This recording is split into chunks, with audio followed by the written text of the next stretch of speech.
10 वर्षाच्या आधी तिला पाळी आली तर हे नॉर्मल नाही. त्याला आपण प्रिकॉशियस प्युबर्टी असं म्हणतो. मुलींमध्ये अलीकडं आपण बघतोय की लठ्ठपणा वाढतोय. मुलींचं सिटिंग खूप जास्त असतं, मोबाईलचा वापर खूप जास्त असतो, व्यायामाचा अभाव असतो, कीटकनाशकांची फवारणी केलेले पदार्थ आपण घेतोय, प्लास्टिकचा वापर आपल्या रोजच्या दैनंदिन जीवनामध्ये खूप जास्त होतो. आधुनिक जगाचा एक श्राप म्हणू शकता की काही अडल्ट कंटेंट असलेले प्रोग्रॅम्स OTTवर सर्रास दाखवले जातात. Your body is ready for reproduction. काही संप्रेरक रिलीज होत असतात. बऱ्याचदा मुली म्हणतात लग्नानंतर की मूलबाळ राहत नाही. ती कारणं खूप आधीपासून सुरू झालेली असतात त्याची. एंडोमेट्रिओसिस अशी नावाची एक कंडिशन आहे की ज्याच्यामध्ये पण पिरियड दरम्यान खूप जास्त पेन असतं. पाळी अनियमित येते, वजन वाढत आहेत, पिंपल्स, हेअरफॉल, मानेवर चट्टे येत आहेत, ओठांवर केस वाढत आहेत, चेहऱ्यावर लव खूप जास्त असते. मी तुम्हाला म्हणेल की लवकर तुमचं लाईफस्टाईल चेंजेस सुरू करा तुम्ही. की जेव्हा एखादी मुलगी जन्माला येते हे जे बदल होतात तिच्यामध्ये, किशोरवय, पोगांडावस्था, तारुण्य, वयोवृद्ध होणं, तर ह्याच्यामध्ये सगळे चेंजेस होतात आणि हे खूप रंजक चेंजेस असतात सगळे. आणि ह्याच चेंजेसमधला एक भाग म्हणजे पाळी आहे.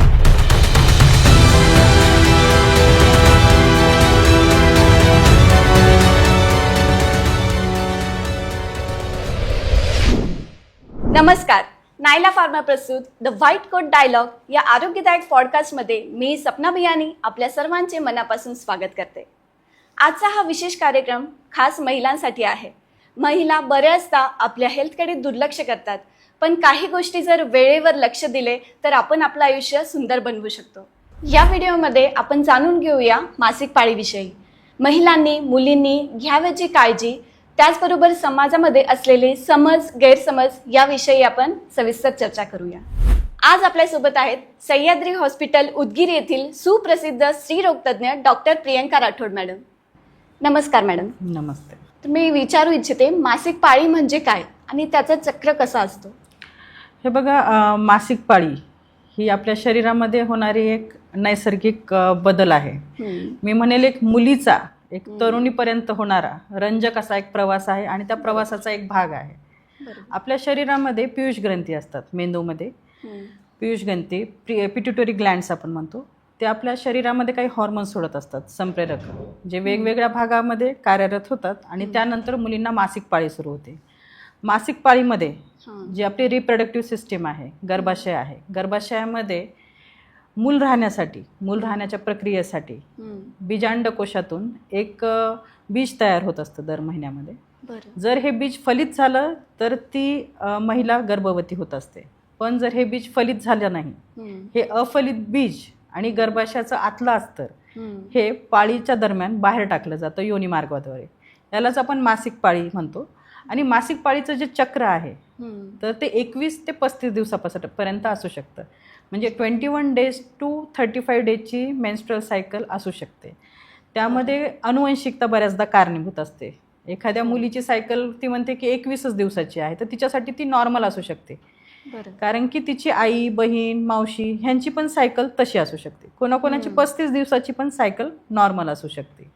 तिची सायकल 35 days असते. फक्त प्रत्येकाचं ओव्युलेशन, बीजांड जे आपण रिलीज होतो, ओवम रिलीज होतो, त्याचा टाईम जो असतो तो 14 दिवस आपण पाठीमागं जात असतो. म्हणजे 35 दिवसाची जर सायकल आहे तर तिचं 14 दिवस आधी, त्या तारखेपासून आपण 14 दिवस मागं गेलो तर त्या दिवशी तिचं ओव्युलेशन झालेलं असतं. आणि मासिक पाळी दरम्यान रक्तस्राव हा 3 ते 7 दिवस होतो. कोणाकोणाला 3 दिवस पण रक्तस्राव होऊ शकतो, कोणाला 7 दिवसापर्यंत रक्तस्राव होऊ शकतो. पण जर तुम्हाला 7 दिवसापेक्षा रक्तस्राव जास्त होतोय, गाठी गाठी जात आहेत किंवा एका तासाच्या आत एखादा पॅड तुमचा पूर्ण भिजतोय, तर त्यावेळेस तुम्ही स्त्रीरोग तज्ञांचा सल्ला घेतला पाहिजे. अच्छा, म्हणजे ही सायकल 35 दिवसापर्यंत असली तरी काही प्रॉब्लेम नाही? 35 दिवसापर्यंत पण तिच्यासाठी ती नॉर्मल आहे. मेनार्की म्हणजे काय असतं मॅडम नेमकं? मुलीला जेव्हा पहिल्यांदा पाळी येते तेव्हा तिला आपण मेनार्की म्हणतो. तर हे मेनार्की म्हणजे हे कधी नेमकं सुरू होते? मेनार्की म्हणजे पाळी येण्याचा काळ प्रत्येकाचा वेगवेगळा असू शकतो. बरोबर.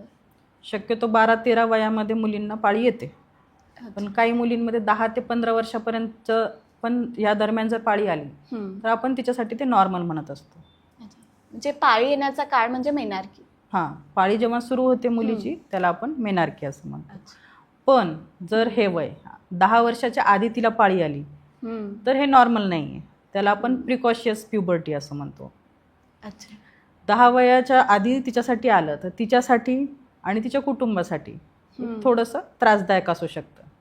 म्हणून आपण म्हणतो की प्रिकॉशियस प्युबर्टी म्हणजे 10 वर्षाच्या आधी जर मुलीला पाळी आली तर तिची शारीरिक आणि मानसिक वाढ खुंटते. म्हणून आपले प्रयत्न असतात जर पॅरेंट्सला तिच्यामध्ये काही बदल 8 वर्षामध्ये समजा ती मुलगी आहे 2 वर्ष आधीपासून 8 वर्षामध्ये जर तिला काही चेंजेस दिसत आहेत, जसं की पाळी येण्याच्या आधी आपण ज्याला मेनार्की म्हणतो त्याच्या आधी मुली जेव्हा वयात येत असतात तेव्हा त्यांच्यामध्ये काही चेंजेस दिसत असतात. उंची वाढतीये, वजन वाढतेय, कंबर थोडी मोठी होतीये, स्तनाचा भाग वाढतोय, काखेमध्ये केस येत आहेत, जनेंद्रियावर केस येतात. हे जर चेंजेस पॅरेंट्सला लवकर दिसू लागले मुलीमध्ये की ती वयाच्या 8व्या वर्षीच तिचे स्तन वाढत आहेत, केस येत आहेत, काही चेंजेस आपल्याला दिसत आहेत, त्यावेळेस तुम्ही स्त्रीरोग तज्ञांचा सल्ला घेतला पाहिजे की तिला पाळी 10 वयाच्या आधी येऊ नये. त्याच्यामुळे आपण काही इंजेक्शन्स असतात जे मुलीला आपण देतो की तिला वयाच्या 10च्या आधी पाळी येऊ नये, की ज्याच्यामुळे तिची मानसिक शारीरिक वाढ खुंटू नये, तिची उंची कमी राहू नये. तर प्रिकॉशियस प्युबर्टीमध्ये पॅरेंट्सने थोडं लक्ष देणं गरजेचं आहे. हो, आजकाल खूप मुलींना वयाच्या आधी 10 वर्षाच्या आधी मासिक पाळी येऊ लागली आहे.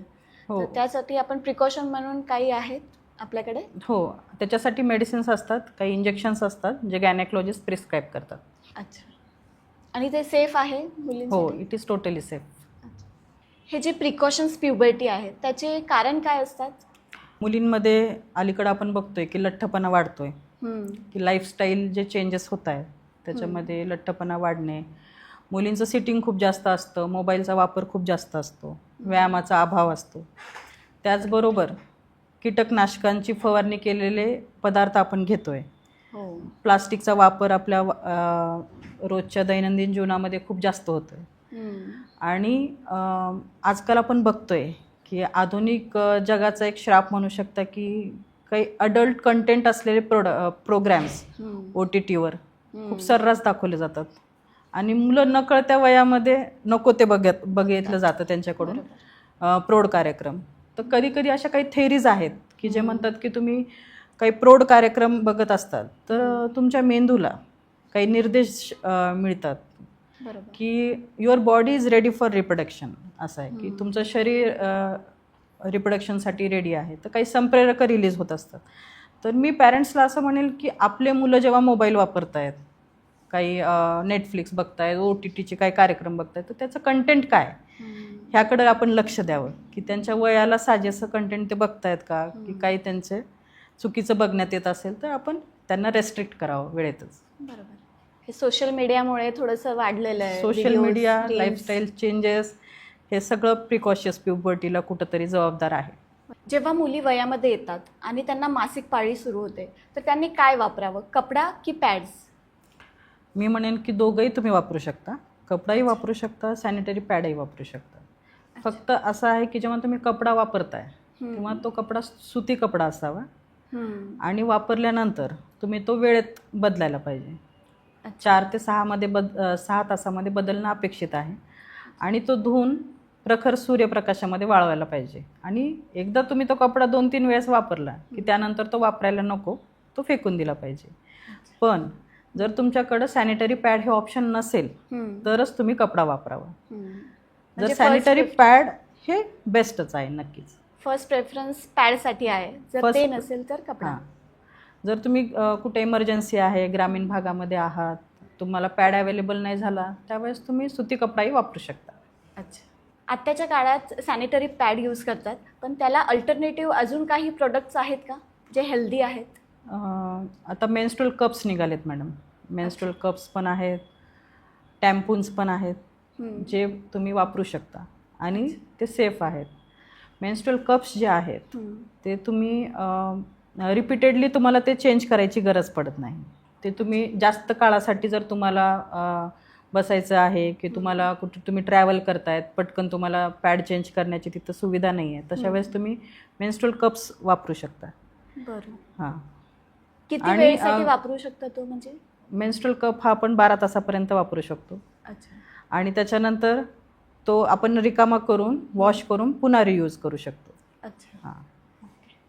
तर असं किती वेळा यूज करू शकतो तो? मेन्स्ट्रुअल कप आपण बरेच दिवस म्हणजे अनेक महिने यूज करू शकतो.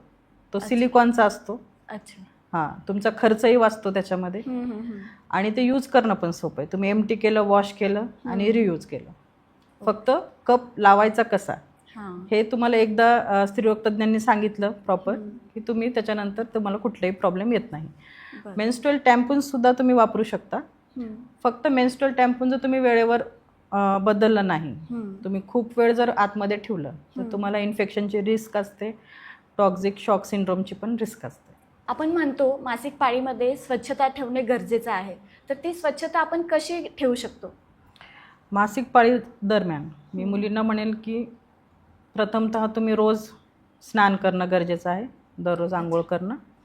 त्याच्यानंतर सॅनिटरी पॅड जो आहे तुम्ही जेव्हा इनरवेअरच्या आतमध्ये लावताय तेव्हा पॅड लावण्याआधी देखील आणि त्यानंतर देखील हँडवॉश करणं, हात स्वच्छ साबणाने धुणं खूप गरजेचं आहे.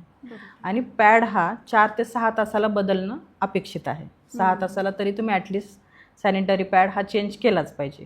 मुलींना असं वाटतं की नाही अजून पूर्ण सोक झालाच नाही आहे पॅड, मग मी का चेंज करू, मी करते नंतर 8-10 तासांनी. तर तसं करू नये. तसं केल्यामुळं काय होणार आहे की त्याच्यामध्ये जे कॉटन आहे पॅडमध्ये तो सोक झालेला कॉटन तुम्हाला फंगल इन्फेक्शनची रिस्क होऊ शकते. मुलींना खाज येणं, व्हाईट डिस्चार्ज होणं हे प्रॉब्लेम सुरू होतात. त्याच्यामुळं पॅड वेळेवर चेंज करणं खूप गरजेचं आहे. आणि तुम्ही जे इनरवेअर्स वापरता आहात ते कोरडे असले पाहिजे, त्याच्यामध्ये ओलसरपणा नसला पाहिजे. तुम्ही जर ओले इनरवेअर्स वापरत असताल तर त्यामुळे फंगल इन्फेक्शन, बऱ्याचदा मुलींना व्हाईट डिस्चार्जची कंप्लेंट असते. अगदी छोट्या छोट्या मुलींना देखील व्हाईट डिस्चार्जची कंप्लेंट असते. कॅन्डिडियल इन्फेक्शन्स असतात की त्यांना जांघेमध्ये खूप खाज होतंय, खूप जास्त इचिंग आहे मॅडम. तर तुम्ही जर स्वच्छता व्यवस्थित ठेवली तर तुम्हाला हे फंगल इन्फेक्शन, इचिंगचा प्रॉब्लेम तुम्हाला होणार नाही. आणि पॅड जेव्हा वापरून होतोय तेव्हा मी मुलींना सांगेन की पॅड तुम्ही कुठेही फेकू नका. तो व्यवस्थित एखाद्या जुन्या वर्तमानपत्रामध्ये गुंडाळून कचऱ्याच्या डब्यात टाका आणि ते उघड्यावर असं टाकू नका. कचऱ्याच्या डब्यात टाकतात त्यालाही झाका, कारण की त्याचा वास, जंतुसंसर्ग इतरांना त्रास होऊ नये. आजकाल कुठेही टाकतात ते. बऱ्याचदा असं होतं की मुलींनी कधीतरी स्कूल टॉयलेटमध्ये टाकून दिलाय किंवा बाहेर कुठंतरी वॉशरूममध्ये वगैरे टाकलाय आणि पाणी लिकेज होतं, ब्लॉक होतात.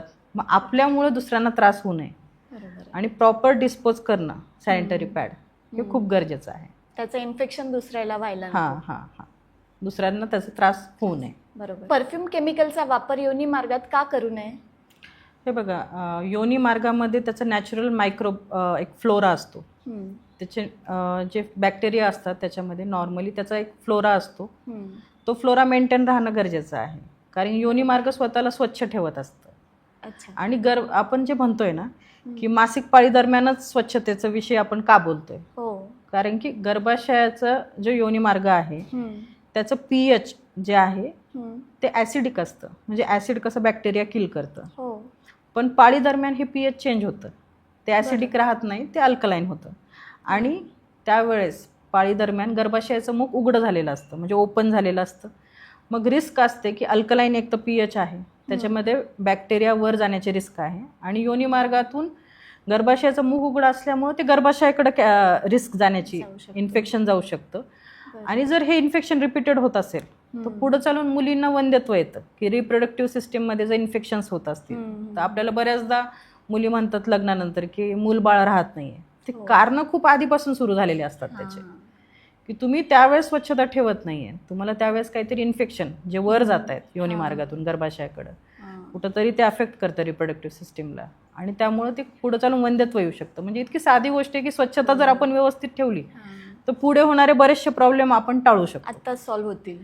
परफ्युम्स वापरायचे नाहीत, टाल्कम पावडर नाही, वॉशेस सुद्धा डॉक्टरांच्या सल्ल्याशिवाय वापरायचे नाही. मासिक पाळीमध्येच नाही की नेहमीसाठी वापरायचे नाही? तुम्ही जर तुम्हाला काही त्रास असेल तरच वॉशेस वापरायचे. मासिक पाळी दरम्यानच नाही म्हणत मी, कधी पण काही गरज नाही आहे. फक्त पाण्याने धुणं इनफ आहे. फार तुम्ही साबणीचा वापर करायचा नाही, वॉशेसचा वापर करायचा नाही. पाळी दरम्यान स्वच्छता, ड्रायनेस ठेवणं महत्त्वाचं आहे. फक्त साध्या पाण्याने धुतलं तरी ते पुरेसं आहे. फक्त जेव्हा तुम्ही धुताय खालची लघवीची जागा जनेंद्रिय वॉश करतात तेव्हा त्याची दिशा पण खूप महत्त्वाची आहे की समोरून पाठीमागच्या बाजूनी वॉश करणं, की लघवीच्या जागेकडून मलविसर्जनाच्या मार्गाकडे आपण वॉश करणं खूप गरजेचं आहे. की उलटं तुम्ही वॉश करताय म्हणजे तुम्ही पाठीमागून इन्फेक्शन तिकडे पुढं योनी मार्गाकडे आणताय. तर त्याची दिशासुद्धा वॉश करताना मुलींना सांगणं गरजेचं आहे की ज्याच्यामुळे इन्फेक्शन टळू शकेल योनी मार्गातलं.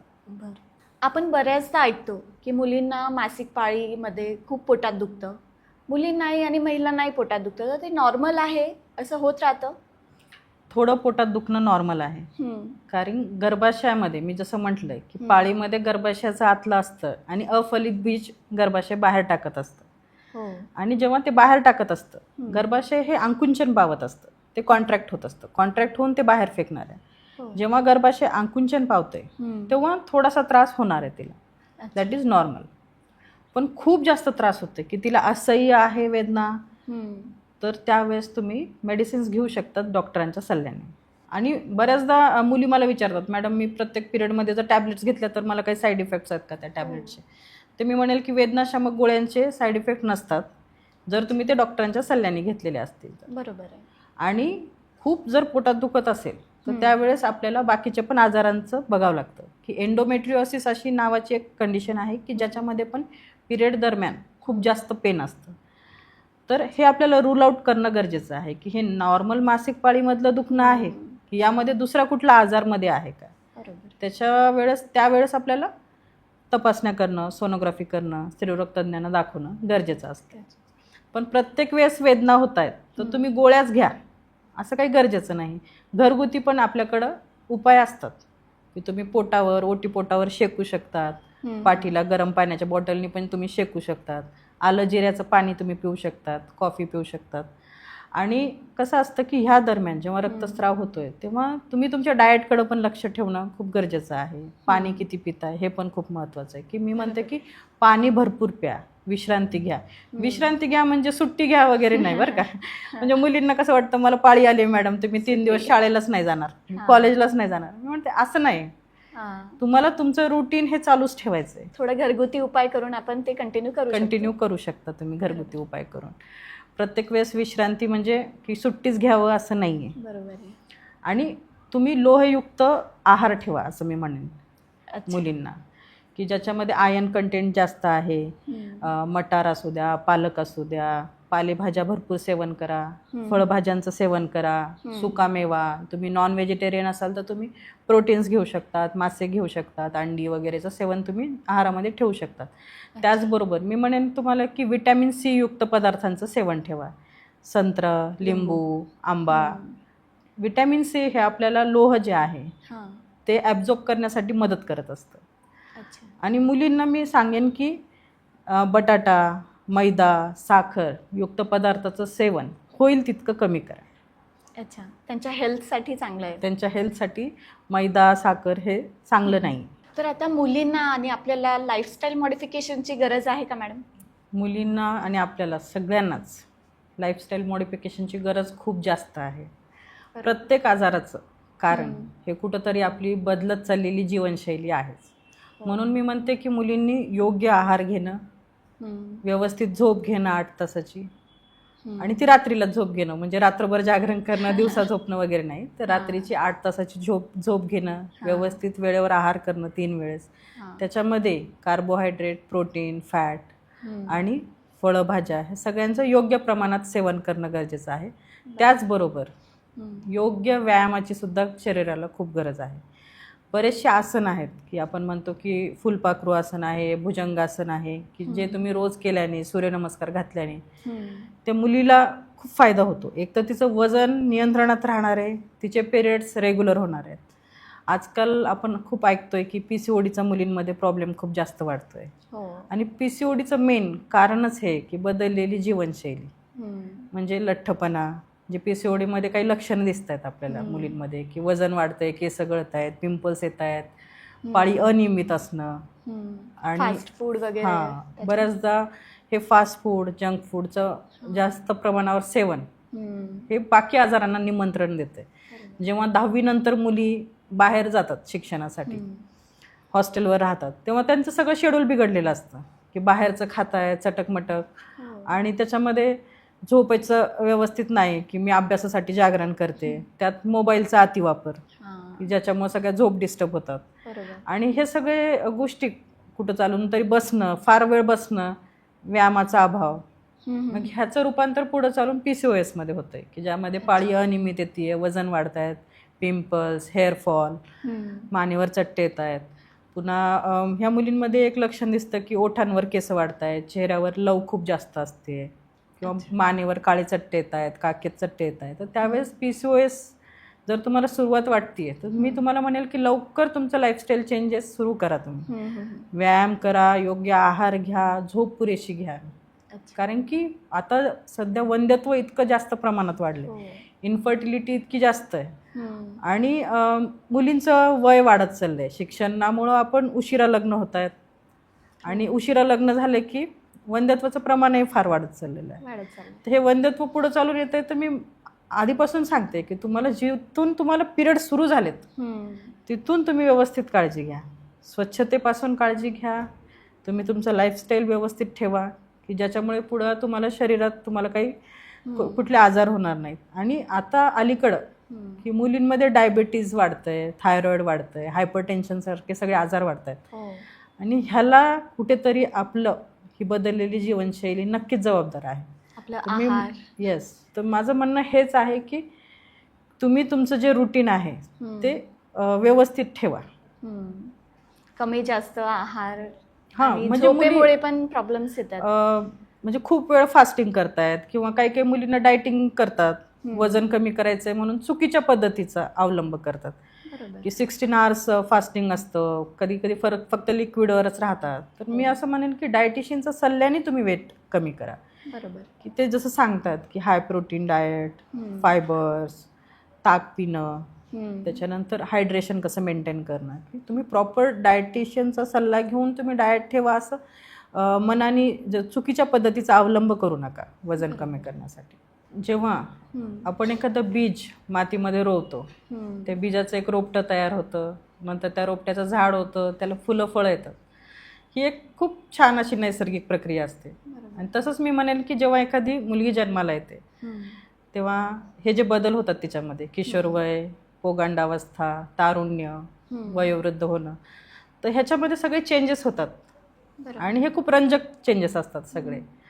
आणि ह्याच चेंजेसमधला एक भाग म्हणजे पाळी आहे, मासिक पाळी. आणि ती एक अतिशय नैसर्गिक प्रक्रिया आहे. त्याच्यामुळे जेव्हा मला मुली म्हणतात ना की मॅडम मला पिरियड आले, मला खूप टेन्शन येतं, आणि एक मुलगी तर मला म्हणायची की मॅडम मला प्रॉब्लेम आलाय, मी म्हणायची प्रॉब्लेम काय असतो, तर ती म्हणायची की ती पिरियडला प्रॉब्लेम म्हणायची. तर पिरियड हे काही प्रॉब्लेम नाही आहे, हे तुम्हाला एक देण दिलेली आहे देवाने, की तुम्हाला मातृत्वाचं वरदान त्या प्रकारे आपल्याला प्राप्त झालेलं आहे. तर मी म्हणेन की मासिक पाळीविषयी लाजू नका, स्पष्टपणे बोला. फक्त आईनीच नाही, मी म्हणेन की वडिलांनीही बोला. बरोबर आहे. मोकळेपणाने बोला की तिच्या मनातली भीती निघून जाईल. आणि आता पहिल्यासारखं राहिलेलं नाही की आधी आपण बघायचो की मुलीला हे शिवू नको, ते शिवू नको, देवपूजा करू नको, मंदिरात जाऊ नको. तर असं राहिलेलं नाही आहे. आता आपण मुली किचनमध्ये जातात, स्वयंपाक करतात, देवपूजाही करू शकतात, काही प्रॉब्लेम नाही आहे. त्या काळामध्ये ज्या गोष्टी करत होते त्याच्या मागेही सायंटिफिक रिझन्स असायचे की त्या काळामध्ये मुलीला विश्रांती मिळावी, हे त्या मागचं कुठेतरी कारण होतं. तर मला असं वाटतं की या मासिक पाळीविषयी आपण न लाजता बोलावं, मोकळेपणाने बोलावं. बरोबर. जर आपण बोलू तरच त्याच्यातल्या समस्या आपल्याला कळतील आणि नक्कीच समस्या कळाल्यावरच त्याचे उपचारही आपल्याला कळतील. बरोबर आहे. कारण खूप महिला बोलत नाही या विषयावर. बोलायला टाळतो आणि मुली खूप लाजतात की ते सांगत नाही. आणि त्यांना असं टेन्शन येतं की मला शाळेमध्ये असताना पिरियड आले तर मी काय करू. तर मी त्यावेळेस सांगेन की तुम्ही एखादं सॅनिटरी पॅड तुमच्या बॅगेतही ठेवू शकता इमर्जन्सीमध्ये. तुमच्या मॅडमला, मैत्रिणीला मदत मागू शकता. आणि आता स्कूल्समध्ये पॅड अवेलेबल असतात, त्याच्यामुळे तुम्ही स्कूलमध्ये टीचरला सांगून त्यांच्याकडून पॅड घेऊ शकता. त्यामध्ये लाजण्यासारखं काही नाही आहे. आणि खूपच लाजल्या तर मी म्हणत असते की छोट्या चिठ्ठीवर लिहून ती चिठ्ठी मॅडमकडे दे, की मॅडमला कळेल की तुला काय पाहिजे आणि ते देतील. हो, बरोबर. धन्यवाद मॅडम, खूप छान माहिती आपण दिली आज. बऱ्याच महिला आणि मुली या विषयावर बोलायला लाजतात, पण आज या व्हिडिओमुळे खूप प्रश्न इथे सॉल्व्ह झालेले आहेत. हा व्हिडिओ आजच आपल्या बहिणींना, मैत्रिणींना, आईंना पाठवा, जेणेकरून त्यांनाही याचा फायदा होईल आणि त्यांचेही प्रश्न सुटतील. धन्यवाद.